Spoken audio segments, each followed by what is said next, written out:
eh, gracias por dejarme compartir esta reseña de este libro, ¿no? Y bueno, que nada, animar a eh, que sigáis presentando libros porque es una experiencia muy bonita el prepararlo y uno profundiza mucho en el texto. Así que, bueno, voy a pasarlo así porque no me deja pasarlo de otra forma. Y bueno, empezaré contando un poco de Roman. Es un filósofo inglés bastante conocido allí en Inglaterra y una de las cosas que ha hecho es el Museo de la Empatía. Es muy curioso, el primer Museo de la Empatía y bueno, en realidad tiene mucho que ver con lo que vamos a hablar hoy porque es ampliar la empatía, ¿no? Hacia los seres del futuro. Entonces... Bueno, una de las primeras ideas fuerzas, el tema del futuro colonizado. Él habla del tempus nullis como un tiempo de nadie, como si fuera un Far West, ¿no? El oeste, y donde ahí lo que aparecen son los imaginarios de las distopías, porque más que nada es más fácil imaginarse algo que ya vemos que está pasando que crear pues alternativas, ¿no? Que sería como un poco más lo que necesitamos y lo que es más complicado. Entonces, un poco la idea es descolonizar ese futuro, ¿no? Poder, esa idea de descolonizar el futuro y crear imágenes distintas que nos den esas alternativas. Pero para ello hay que pensar en el futuro, ¿no? Y una de las cosas, ideas así con las que empieza es que así en general los seres humanos, ya sea como miembros de organizaciones globales, democracias, industrias, partidos políticos, individuos, en general somos incapaces de sacrificar la comodidad actual para impedir un castigo impuesto a las generaciones futuras. Esto luego lo veremos también con una frase de Greta, pero bueno, el tema de que nos cuesta cambiar hábitos, aunque veamos que eso está perjudicando a las generaciones futuras, ¿no? Pues con todo el tema de la aviación, del consumo, pues de animales y del consumo en general, ¿no? Pues que no, está costando a la sociedad pues hacer esos cambios necesarios, aunque ya están pasando, ya vemos que suceden, pero igual deberían suceder pues un poquito más rápido. Para ello, él propone esta idea de la pugna por el tiempo.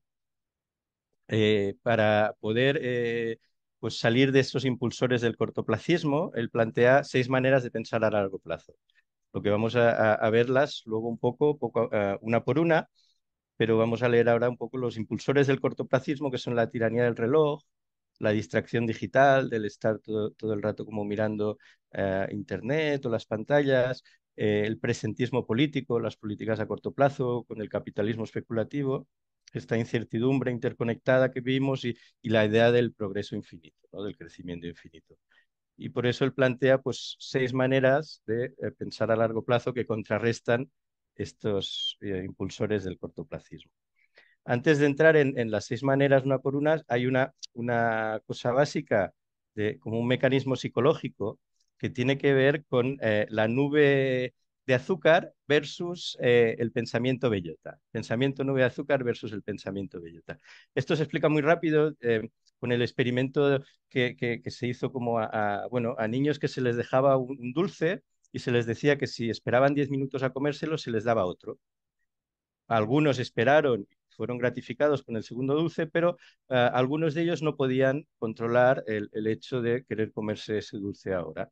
Entonces eso tiene que ver, bueno, esto es un apunte mío, con la diferenciación del principio de placer con el principio de realidad o el placer del disfrute, en el libro de Fluir de Mihaly. Y también la diferencia, comprender la diferencia entre la dopamina y la serotonina, que tiene que ver con esa idea de la inteligencia emocional, de poder controlar los impulsos, básicamente. Y el mismo Roman tiene un libro que es algo así como hackeando el carpe diem, porque dice que la sociedad de consumo ha hackeado la idea de carpe diem y la lleva hacia el consumismo. En cambio, esta frase de Brian Eno que nos plantea que más a menudo me encuentro queriendo vivir en el gran aquí, que sería un aquí que incluiría pues la tierra, todos los seres, y el largo ahora, que incluiría pues a los seres del pasado y los seres del futuro, ¿no? Eh, Nos dice que el poder de prospección es lo que nos hace sabias, esa idea de poder pensar a largo plazo, aunque el ser humano no está preparado para entender los ciertos peligros a largo plazo. O sea, no estamos biológicamente preparados. Esto en la película de No mires arriba, que se habla de esta, bueno, esa idea del hiperobjeto, como esa idea de la rana que se quema, que hierve, ¿no? Dentro porque no se da cuenta de lo que está pasando, ¿no?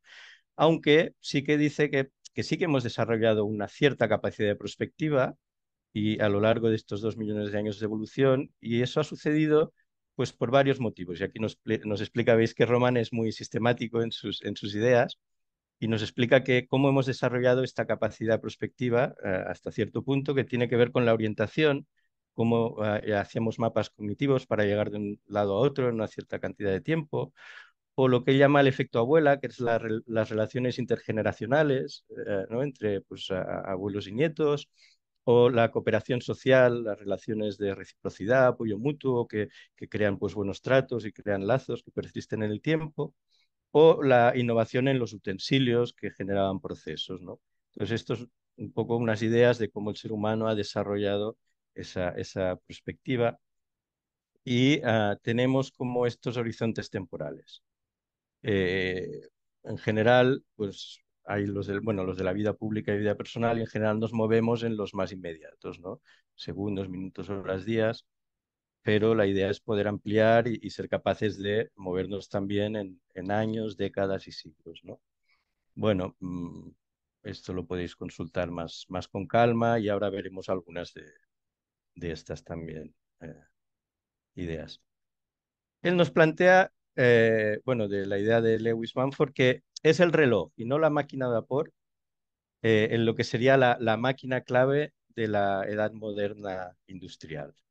El reloj que de alguna manera, bueno, en estos productos culturales que vemos se ve plasmado, ¿no?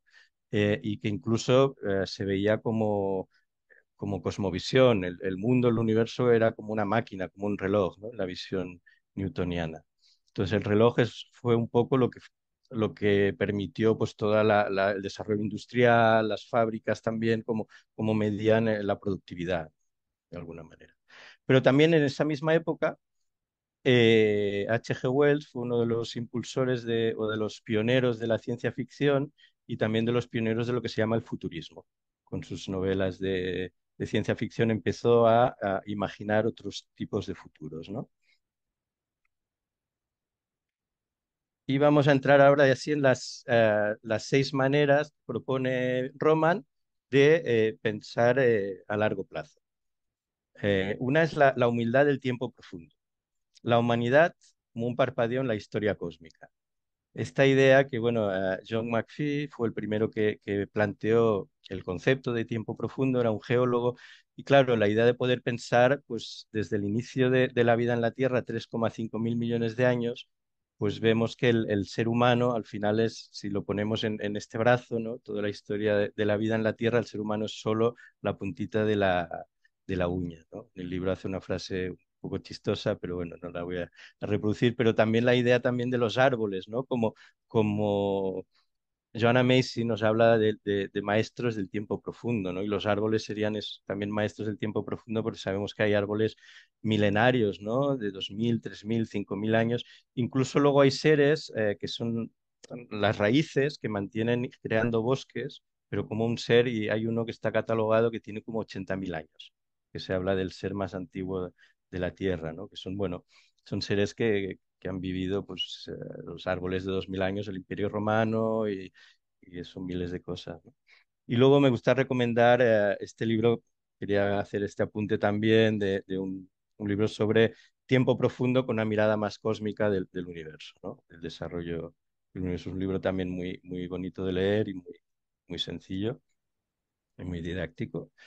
Eh, vale, entonces la segunda manera de pensar a largo plazo que nos plantea es la mentalidad de legado.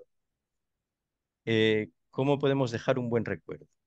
Él nos plantea que la idea de memento mori, que es como la idea de recordar que somos efímeros, que somos impermanentes, o sea, que vamos a morir, y también como ejercicio, ¿no? Y eso se ha visto que si se plantea ese recuerdo de que somos seres mortales, pensamos más en los que vendrán. Y en esa idea también los pueblos originarios lo han tenido siempre muy presente. Los maorís, por ejemplo, con este concepto de retrocedo hacia el futuro con los ojos clavados en el pasado. y que todo el mundo está en la sala, los muertos, los vivos y los no nacidos, ¿no? Aquí he querido poner también este ejemplo que no sale en el libro, pero quería poner de cómo en unas pocas generaciones podemos ver la cantidad de seres que han participado en el hecho de que nosotros estemos hoy vivos aquí, ¿no? O sea, en unas pocas generaciones podemos pensar que han habido más de 3.000 personas que han participado en el hecho de que estemos vivos ahora. Y eso es también parte de esta mentalidad a largo plazo, ¿no? Y la idea del legado viene etimológicamente de embajador, de enviado a tierras lejanas. Es un poco la idea de que el legado es como un embajador intertemporal del presente enviando un mensaje a un futuro lejano. Esta idea del legado. Entonces, la tercera forma de pensar a largo plazo, un poco como la frase que veíamos antes, Greta nos comentaba en uno de sus discursos, ¿no? Que en 2078 celebraré mi 75 cumpleaños. Si tengo hijos, puede que pasen ese día conmigo. A lo mejor preguntarán por ustedes, se dirigía a los políticos, pero bueno, a la sociedad en general. A lo mejor me preguntarán por qué no hicieron nada mientras aún había tiempo de actuar. Dicen que quieren a sus hijos más que a nada, pero les están robando el futuro delante de sus narices, ¿no? Y aquí pues esta imagen de Goya, Francisco Goya Saturno devorando a sus hijos, que no sale en el libro, pero sale en uno de los vídeos de Roman como referencia.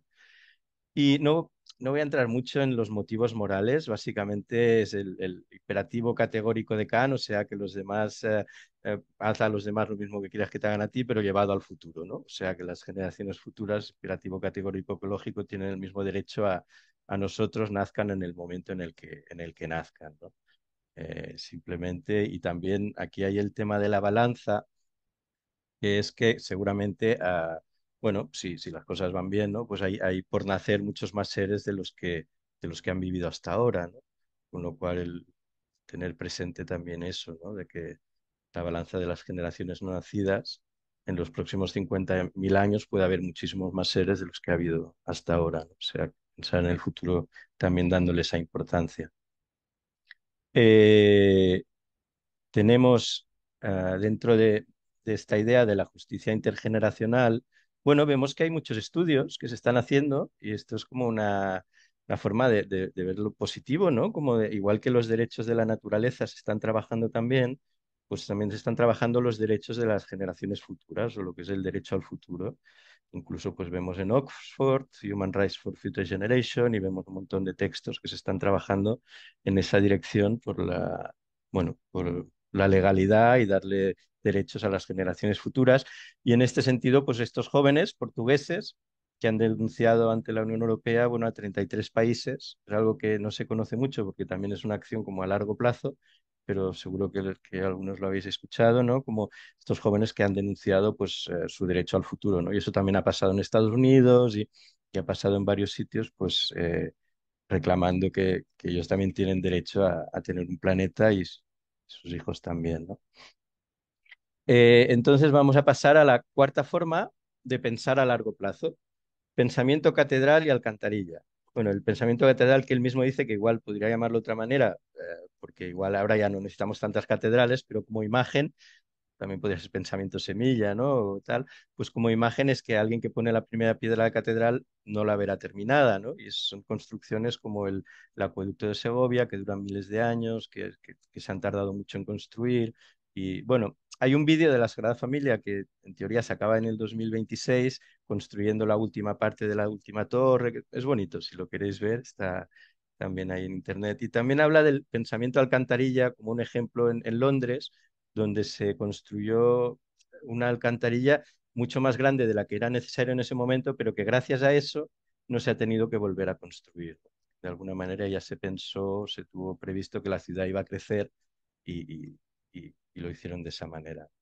Pero hay otros ejemplos también de pensamiento catedral, en este caso, pues el que pone el autor Román, el Banco Mundial de Semillas, aunque yo pienso que cualquier banco de semillas también es pues un ejemplo, ¿no? No hace falta que sea ese en concreto, aunque ese es el global, ¿no? Y también la Gran Muralla Verde del Sáhara y el Sahel, que a través de 14 países recorriendo 88.000 kilómetros, de vegetación pues están ganando terreno al desierto, ¿no? Pese a las dificultades geopolíticas, pues es un ejemplo que está, bueno, dando sus frutos de pensamiento a largo plazo, pensamiento catedral. La quinta forma de pensar, la quinta manera de pensar a largo plazo sería esta predicción holística. Esto es un poco más compleja, simplemente tiene que ver con esta idea de las retroalimentaciones, los sistemas complejos. Aquí nos habla de la curva S, que es como funcionan muchos sistemas que si llegan bueno, de una forma abrupta al pico pueden caer también de forma abrupta, ¿no? El crecimiento lento, pero la ruina es rápida, una frase de Séneca. Y esto se ha trabajado mucho pues, en estudios sobre el colapso, sobre bueno, la energía y eso, ¿no?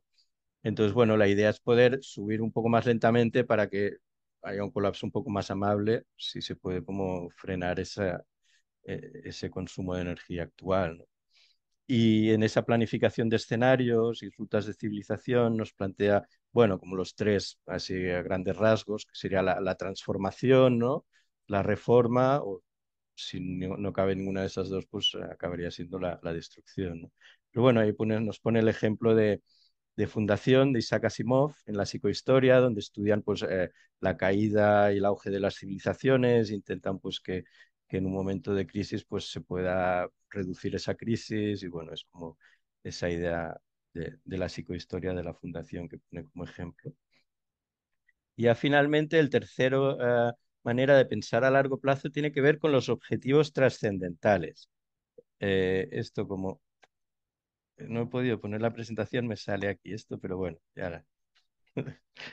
Eh, entonces, los objetivos trascendentales para la humanidad, que son, plantea 6 objetivos, ¿no? Algunos como el progreso perpetuo, que es un objetivo pues, que vemos que es utópico en el mal sentido de la palabra, ¿no? Porque es imposible seguir creciendo infinitamente. Y como contraposición tendríamos pues, modelos económicos como la economía del donut, que bueno, como anécdota, pues él explica que está casado la Kate, con la Kate, que es la que crea la teoría de la economía del donut. Entonces, bueno, claro, lo tiene presente también porque además es como la idea de, que si sabéis, como de los límites planetarios como límite superior, pero luego los límites de la justicia social, ¿no? Como límite inferior en la economía, ¿no? Entonces, entre esos dos límites, pues se tiene que mover la economía, ¿verdad? Entonces, bueno, la segunda de los objetivos trascendentales sería el del sueño utópico, bueno, crear esos imaginarios, por ejemplo, el género del solar punk, que es un género literario, pero también arquitectónico, ¿no?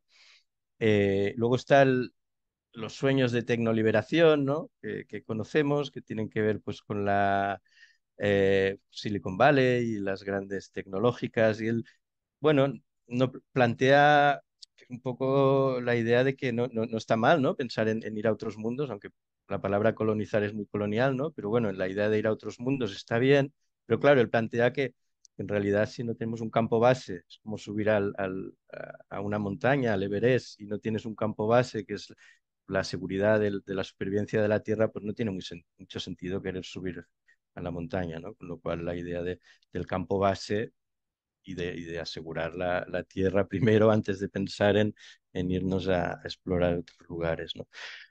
Luego, en estos objetivos, pues hay, pues bueno, mucha gente que está en esta idea del modo supervivencia. Aquí, pues no conocía XR Deep Adaptation, ¿no? O sea, bueno, conozco la idea de Deep Adaptation, que es como nos adaptamos al colapso, pero él también plantea de que, vale, uno puede trabajar en esa dirección de la adaptación, pero también en la mitigación, porque si no uno puede paralizarse y no hacer nada por evitar lo que quizá todavía podemos evitar, ¿no? Que es la idea del colapso, ¿no?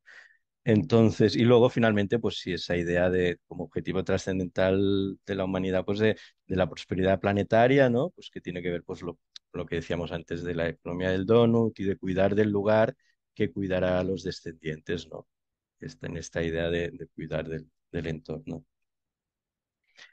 Eh, y bueno, ahí para ir terminando, la ciencia ficción y el poder de la narrativa, no entraré mucho en ello, tampoco es que entre el autor en muchos desarrollos sobre eso, pero sí que plantea un estudio que me ha parecido interesante de 74 películas y novelas de los últimos 150 años, donde hay varios tópicos que se repiten mucho y bueno, que es interesante la, la, la tecnología como herramienta de manipulación, control social, la destrucción de la flora y la fauna, la escasez de alimentos y los movimientos de resistencia para enfrentarse a sistemas políticos opresivos y desigualdad extrema son como tópicos que se repiten muchísimo en el género de ciencia ficción.